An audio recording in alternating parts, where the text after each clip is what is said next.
Sahabat RTV, sudah menjadi tanggung jawab para orang tua untuk mendidik buah hatinya, termasuk membekali mereka dalam bersikap dan bertutur kata yang sopan saat berinteraksi dengan orang lain. Anak-anak pun juga harus diajarkan bagaimana menghormati orang yang usianya jauh lebih tua di atas mereka. Jangan sampai kata-kata yang terlontar bisa menyinggung perasaan hingga membuat orang lain marah dan bertindak di luar batas kewajaran.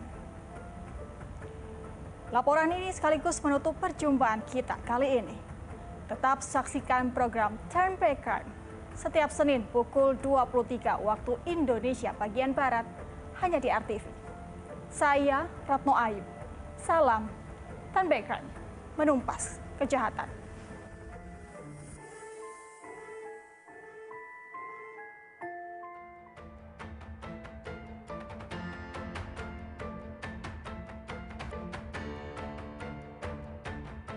Sesosok jasad bocah perempuan belum lama ini ditemukan di semak-semak kebun karet di Desa Sitolubanua, Kecamatan Bawolato, Kabupaten Nias, Sumatera Utara. Jasad bocah berinisial FAW tersebut ditemukan dalam kondisi tertelungkup di parit dengan luka tusuk di leher.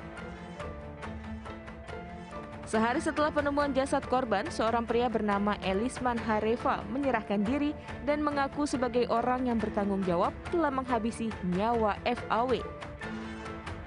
Pelaku yang merupakan tetangga dekat korban ini mengaku nekat membunuh karena merasa sakit hati dicaci maki korban. Korban awalnya marah lantaran tak terima ditegur pelaku.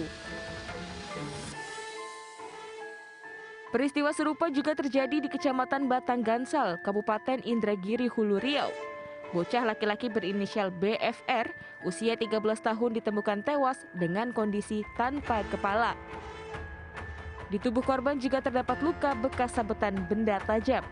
Mirisnya, korban tewas akibat dibunuh dan dimutilasi tetangganya sendiri berinisial PM, usia 29 tahun. Kepada polisi, pelaku mengaku tega membunuh korban karena tersinggung dan sakit hati oleh ucapan kasar korban kepada pelaku.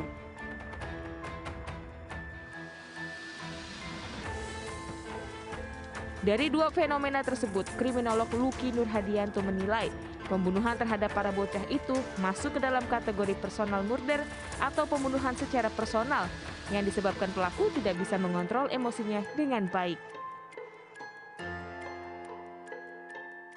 Ya, ini masuk dalam kategori personal murderer ya. Bagaimana kemudian pembunuhan yang dilandasi oleh tidak ada hubungan yang secara langsung kekeluargaan, terus kemudian dilandasi oleh misalkan oleh perkataan-perkataan dari salah satu orang, atau kemudian berdasarkan ejekan, atau seringkali bahkan dalam hal ini terakumulasi oleh dendam. Pembunuhan dalam konteks ini tidak bisa didasarkan oleh rasionalitas. Jadi dia tidak mengkalkulasikan resiko untuk kemudian mengalihkan kepada pembunuhan. Tapi bagaimana kemudian hal ini menjadi salah satu pelampiasan dari para pelaku, dalam hal ini adalah terhadap para korban, bahwa dia mengalami masa apa yang kita sebut sakit hati, terus kemudian kontrol diri yang kemudian saat itu menjadi lemah, dan yang paling terakhir adalah dia saat kemudian menstigmakan diri bahwa dia dianggap sebagai orang-orang yang dalam tanda kutip terhina dengan perkataan dari pihak lainnya.